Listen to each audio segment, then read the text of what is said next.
Hello everyone, welcome to our channel current and affairs. तो आज हम 7 फरवरी के करंट अफेयर डिस्कस करेंगे और उससे पहले कल के करंट अफेयर का क्विक रिवीजन लेंगे। तो कल का पहला क्वेश्चन था, हाल ही में किसने हरियाणा सरकार के 9 अतुलनीय वर्ष नामक पुस्तक का विमोचन किया है? तो ये किया है भारत के वाइस प्रेसिडेंट ने, जिनका नाम है जगदीप धनखड़। हाल ही में किस कंट्री ने भारत को 31 प्रीडेटर ड्रोन देने की घोषणा की है? तो ये घोषणा की है अमेरिका ने, और इन ड्रोन्स का पूरा नाम है प्रीडेटर MQ-9B। जस्टिस रितु बहारी किस राज्य की पहली महिला मुख्य न्यायाधीश बनेंगी? तो ये बनेंगी उत्तराखंड की। और उत्तराखंड का हाईकोर्ट कहाँ है? तो वो है नैनीताल में। यूपीआई शुरू करने वाला पहला यूरोपियन कंट्री कौन बना है? तो ये बना है फ्रांस। और यूपीआई की बात करें तो यूपीआई की फुल फॉर्म होती है यूनिफाइड पेमेंट इंटरफेस, और ये बना था 2016 में। और इसको बनाया था एक कंपनी ने जिसका नाम है national payment corporation of India, और ये कंपनी बनी थी 2008 में। हाल ही में किस राज्य सरकार ने डिजिटल डिटॉक्स पहल शुरू की? तो ये की कर्नाटका की सरकार ने। कर्नाटका के अभी सीएम है सिद्धारमैया, पार्टी है इनकी कांग्रेस, और यहाँ पर राज्यपाल है थावर चंद गहलोत। हाल ही में कहाँ क्षेत्रीय किसान मेले का आयोजन किया गया? तो ये किया गया वाराणसी में। वाराणसी में कहाँ? Indian institute of vegetable research, Indian institute of vegetable research जो है वाराणसी में, जहाँ पर आयोजन किया गया क्षेत्रीय किसान मेले का। और हमारे एग्रीकल्चर एंड फार्मर वेलफेयर मंत्री कौन है? तो हमारे कृषि एवं किसान कल्याण मंत्री हैं अर्जुन मुंडा। हाल ही में थानथई पेरियार वन्य जीव अभ्यारण्य किस राज्य का 18वां वन्य जीव अभ्यारण्य बना है? तो ये बना है तमिलनाडु में। और ये थानथई पेरियार वन्य जीव अभ्यारण्य है बारगूर पहाड़ियों में, बारगूर की पहाड़ियों में, जो है इरोड जिले में। इरोड जिला है तमिलनाडु में। और भारत में टोटल वन्यजीव अभ्यारण्य है 573, और भारत में टोटल नेशनल पार्क हैं 106। और भारत में टोटल रामसर साइट कितनी हो गई हैं? तो वो हो गई हैं अभी 80, पहले थी 75, 5 और ऐड हो गई हैं। अभी भारत में रामसर साइट हो गई हैं 80। और भारत में टाइगर रिजर्व कितने हैं? तो वो हैं 55। खेलो इंडिया यूथ गेम्स 2024 जो हुए थे तमिलनाडु में, तमिलनाडु के 4 शहरों में हुए थे, चेन्नई में, मदुरई में, कोयम्बटूर में और त्रिची में। इन खेलों में पहले नंबर पे कौन सा राज्य रहा? तो ये रहा महाराष्ट्र। महाराष्ट्र ने टोटल गोल्ड जीते 57। दूसरे पे रहा था तमिलनाडु, तमिलनाडु ने गोल्ड जीते 38। और तीसरे पे रहा हरियाणा, हरियाणा ने जीते टोटल 35 गोल्ड। और इन खेलों का मैस्कोट यानी कि शुभांकर क्या था? तो वो थी वीरा मंगाई।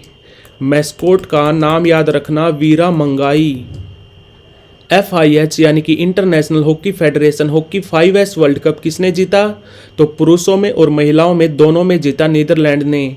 नीदरलैंड ने अगर मेंस की बात करें तो फाइनल में हराया मलेशिया को, और अगर बात करें महिलाओं की तो महिलाओं में नीदरलैंड की टीम ने फाइनल में हराया इंडिया को।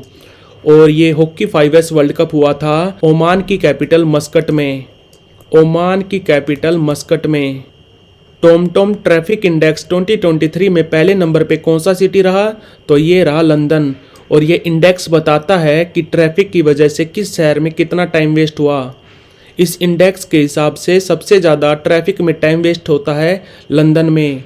और इस लिस्ट में 6ठे नंबर पर है भारत का शहर बेंगलुरु, और इसमें 7वें पे है पुणे। तो बढ़ते हैं आज की वीडियो की तरफ। आज का पहला क्वेश्चन है, वर्ल्ड गवर्नमेंट समिट 2024 कहाँ पर होगी? तो ये वर्ल्ड गवर्नमेंट समिट पहली बार हुई थी 2013 में। ये हर साल होती है कहाँ पर? दुबई में। हर साल होती है दुबई में। और इस समिट में होता क्या है? इस समिट में दुनिया के बड़े बड़े लीडर हिस्सा लेते हैं, और जो दुनिया के ग्लोबल इशू हैं उन पर डिस्कशन करते हैं। और ये इस साल होगी 12 से लेकर 14 फरवरी तक। और इसमें भारत की तरफ से हिस्सा लेंगे मोदी जी। मोदी जी PM बनने के बाद 7वीं बार UAE का दौरा करेंगे।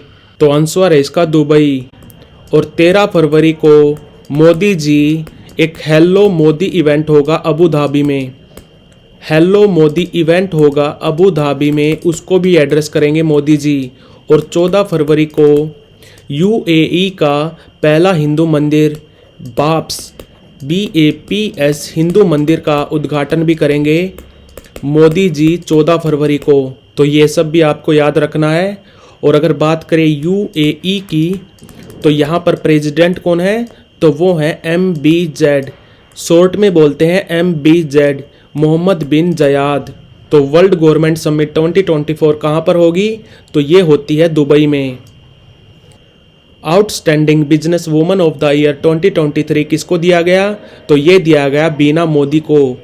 ये हैं के मोदी ग्रुप्स की चेयरपर्सन। के मोदी ग्रुप्स की चेयरपर्सन है बीना मोदी। और इनको ये अवार्ड दिया गया Indo American chamber of commerce की कॉन्फ्रेंस में। किसने दिया इनको ये दिया भारत के डिफेंस मिनिस्टर राजनाथ सिंह ने। राजनाथ सिंह ने बीना मोदी जी को outstanding business woman of the year 2023 का अवार्ड दिया है। कहाँ पर, Indo American chamber of commerce की कॉन्फ्रेंस में। भारतीय प्रौद्योगिकी संस्थान यानी कि IIT इंदौर को किस शहर में एक सैटेलाइट कैंपस खोलने की मंजूरी शिक्षा मंत्रालय ने दी है। सैटेलाइट कैंपस होता है जब कोई मेन कैंपस होता है उससे दूर कहीं कैंपस खोला जाता है, उसको बोला जाता है सैटेलाइट कैंपस। तो IIT इंदौर को सैटेलाइट कैंपस खोलने की मंजूरी दी गई है उज्जैन में। उज्जैन शहर है शिप्रा नदी के किनारे और यहीं पर है महाकाल मंदिर।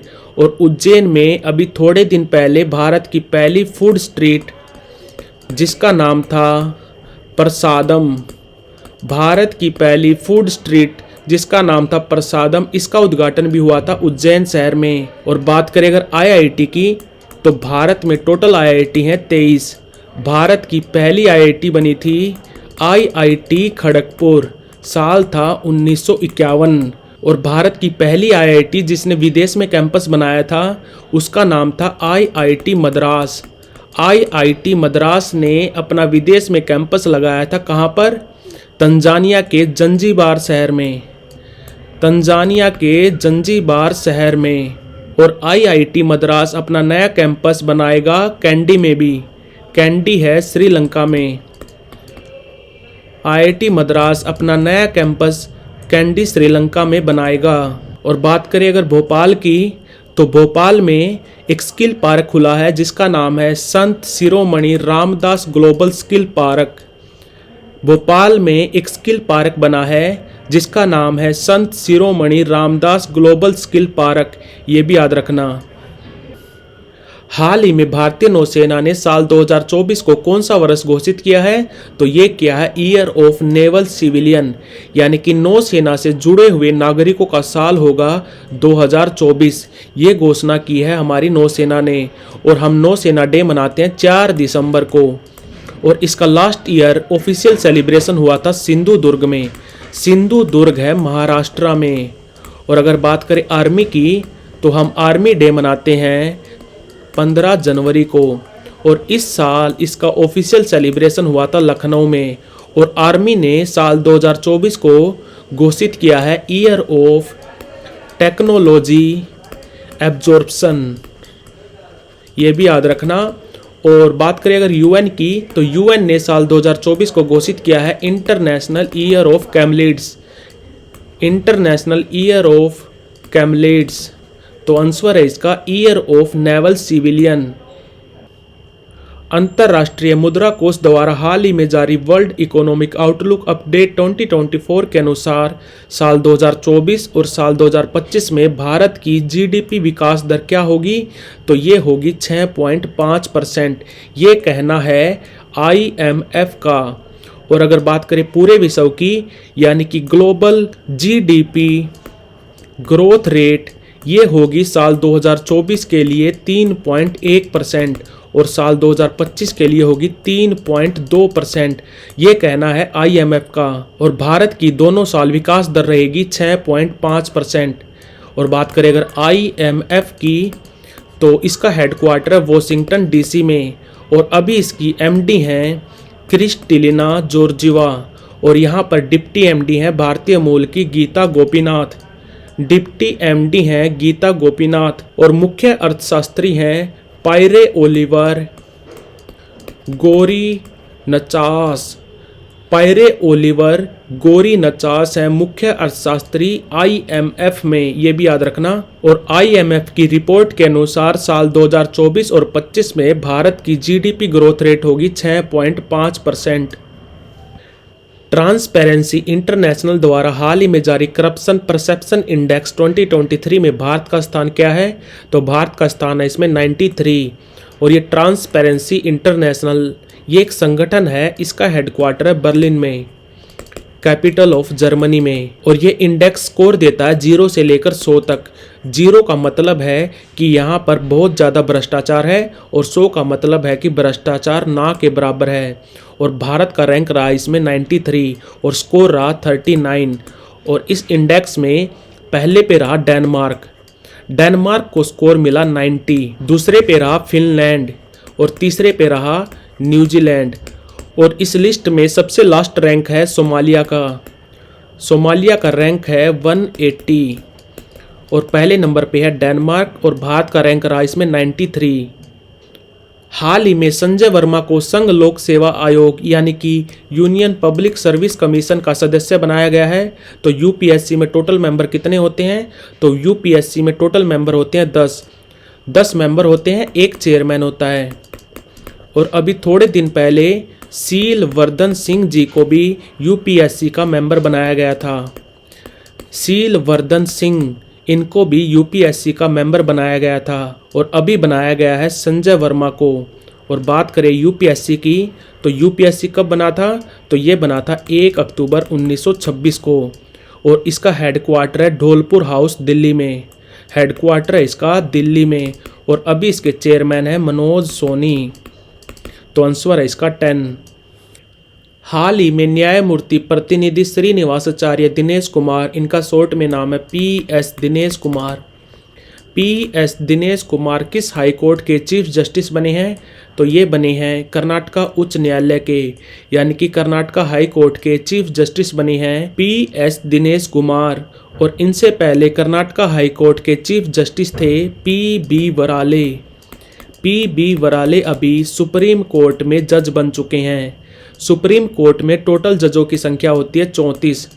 चीफ जस्टिस ऑफ इंडिया के समेत टोटल जजों की संख्या होती है 34। और भारत में टोटल हाई कोर्ट कितने हैं? तो भारत में टोटल हाई कोर्ट है 25। और अभी अभी उत्तराखंड की पहली महिला मुख्य न्यायाधीश बनी है रीतू बहारी बनी है उत्तराखंड की पहली महिला मुख्य न्यायाधीश, ये भी याद रखना। और कर्नाटका उच्च न्यायालय के मुख्य न्यायाधीश बने हैं पीएस दिनेश कुमार। हाल ही में किस राज्य सरकार ने उंगलई थेडी उनगल ओरियल यानी कि कम look for you in your village outreach कार्यक्रम शुरू किया है? तो ये कार्यक्रम शुरू किया है तमिलनाडु की सरकार ने। और इस कार्यक्रम के तहत जो कलेक्टर हैं तमिलनाडु के, वो हर ताल्लुक होता है सब डिस्ट्रिक्ट। तो तमिलनाडु के जो कलेक्टर हैं यानी कि जो आईएएस ऑफिसर हैं, वो हर ताल्लुक में बिताएंगे 24 घंटा बिताएंगे हर ताल्लुक में। और जो वहाँ के आम नागरिक हैं उनको सरकारी योजनाओं के बारे में अवगत कराएंगे। ये पहल शुरू की है तमिलनाडु की सरकार ने। और अभी थोड़े दिन पहले तमिलनाडु की सरकार ने एक और योजना स्टार्ट की थी, कलाइगनार स्पोर्ट्स किट योजना। ये योजना स्टार्ट की थी एमके स्टालिन के बेटे और तमिलनाडु के खेल मंत्री उदयनिधि स्टालिन ने। इनकी पार्टी है द्राविड़ मुनेत्र कज़गम। और बात करें अगर तमिलनाडु की, तो तमिलनाडु में अभी अभी 2 नए रामसर साइट भी बनाए गए हैं। कौन से? एक तो है कराई वेट्टी, नाम याद रखना, कराई वेट्टी पक्षी विहार। और दूसरा है लॉन्गवुड सोल फॉरेस्ट रिजर्व। एक तो है कराई वेट्टी पक्षी विहार और दूसरा है Longwood Shola forest reserve. तो अभी भारत में टोटल रामसर साइट हो गई हैं 80, पहले थी 75। 2 ऐड की गई हैं तमिलनाडु से और 3 ऐड की गई हैं कर्नाटका से। तो ये उंगलई थेडी उनगल ओरियल कार्यक्रम स्टार्ट किया है तमिलनाडु की सरकार ने। हाल ही में प्रधानमंत्री मोदी ने किस शहर में भारत मोबिलिटी ग्लोबल एक्सपो 2024 का उद्घाटन किया है? तो ये किया है नई दिल्ली में। और इस साल इसका थीम है बियॉन्ड बाउंड्रीज को creating future automotive value chain. और इसको करवाता कौन है? तो इसको करवाता है इंजीनियरिंग एक्सपोर्ट प्रमोशन काउंसिल यानी कि EEPC। ये बना था 1955 में। ये काम करता है under ministry of commerce and industry यानी कि वाणिज्य और उद्योग मंत्रालय के अंडर काम करता है EEPC। इसका काम क्या था? इसको बनाया गया था ऑटो सेक्टर को मजबूत बनाने के लिए। जो ऑर्गेनाइज करता है भारत मोबिलिटी ग्लोबल एक्सपो। हाल ही में किस देश ने अपना पहला चांद mission deep space radiation probe की घोषणा की है? तो ये घोषणा की है ताइवान ने। ताइवान का पहला चांद मिशन होगा यानी कि चांद पर पहला मिशन करेगा Taiwan deep space radiation probe और इसका वजन होगा मात्र 400 ग्राम। और बात करें अगर ताइवान की तो ताइवान की एक कंपनी है फॉक्सकॉन। फॉक्सकॉन कंपनी ये बनाती है आईफोन। जो एप्पल के मोबाइल होते हैं वो बनाती है फॉक्सकॉन कंपनी। बाद में एप्पल अपना लोगो लगा के उसको बेचता है। मैं आपको ये क्यों बता रहा हूँ? क्योंकि इस कंपनी के जो चेयरमैन है यंग लिऊ, इनको मिला है इस साल पद्म भूषण। भारत सरकार ने फॉक्सकॉन कंपनी के चेयरपर्सन यंग लिऊ को दिया है Padma Bhushan. Very very important. और बात करें अगर ताइवान की तो कैपिटल है इसकी ताइपे और यहाँ पर करेंसी चलती है न्यू ताइवान डॉलर। तो like share subscribe. Thank you for watching current and affairs.